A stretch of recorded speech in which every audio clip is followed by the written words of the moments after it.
Magandang umaga sa inyong lahat. Ako nga po pala si Geraldine Pulinar. Ako ay taga 11 Copper. So, sa umagang ito ay ipapaliwanag ko ang ginawa kong posisyong papel. Ang posisyong papel na aking ginawa ay patungkol laban sa scams at cybercrime attacks na nangyayari sa ating bansa o sa ibang bansa. So, ang pagpapalaganap ng scam at mga cyber attacks ay nagdudulot ng malawakang pinsala sa ating lipunan at ekonomiya. Ang aming posisyon ay naglalayong magtakda ng mga hakbang upang labanan at pigilan ang ganitong uri ng krimen. Alam naman natin na laganap ito sa ating lipunan na ang mundo ay puno ng karahasan at kaguluhan kahit maraming namumuno niritong ating mga tinatawag na mga gobyerno at mga kapulisan, subalit hindi rin natin tumitigil ang karahasan na nangyari at laganap pa rin ang scam at cyber attacks sa bansa.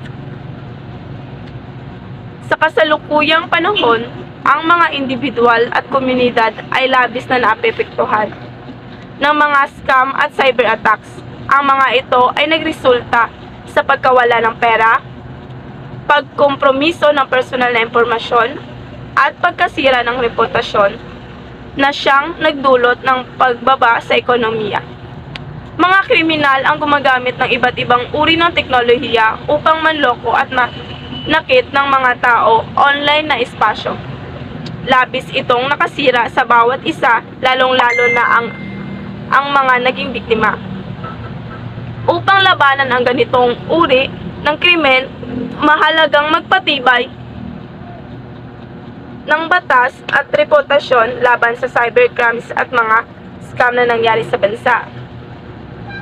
Dapat ding palakasin ang seguridad sa mga online transaksyon at protektahan ang personal na impormasyon ng mga individual upang maprotektahan ang kanilang pribado sa pamagitan ng pagkakaisa at pagpapalakas ng kaalaman at kamalayan ng publiko hinggil sa panganib ng scam at cybercrime attacks. Mas maraming taong magiging handa, mapapanatili ang kanilang seguridad sa online mundo. Dito ay mapapanatiling maayos ang daloy sa ayos ng lipunan laban sa mapang-abusong scammer. Gayunpaman, may mga hamon sa pagpapatupad ng mga patakaran at regulasyon na kailangang sundin. Kailangan ng masusing pagtutok at koordinasyon mula sa iba't ibang sektor ng lipunan upang masiguro ang epektibong paglaban sa ganitong uri ng krimen. Upang maiwasan itong mapalaganap pa sa isang dako ng bayan, ang pagsama-sama ng mga pribadong sektor at gobyerno ay mahalaga upang mapanatili ang seguridad sa online na kalakaran at protektahan ang bawat mamamayan sa pagsulong sa laban sa cybercrime at scam, katulad na lamang na maaari silang gumawa o mag-post ng kahalagahan o isang plataforma na tutulong sa kahalagahan nito upang ito ay masugpo na sa isang isyu sa bansa. Sa pagtatapos, mahalaga ang pagtutulong ng lahat ng sektor upang labanan ang scam at cybercrime attacks. Kailangan nating patuloy na magtakda ng mga hakbang upang mapanatili ang seguridad at integridad ng ating online na mundo. Dapat pahalagahan ng nakakarami ang importansya nito sa lipunan at magsagawa ng naayong pagsulong para rito. At yun lang po, maraming salamat sa panonood. Sana'y matuto tayo patungkol sa aking posisyong papel sa kalagahan ng labanan ang scams at cyber attacks sa ating lipunan.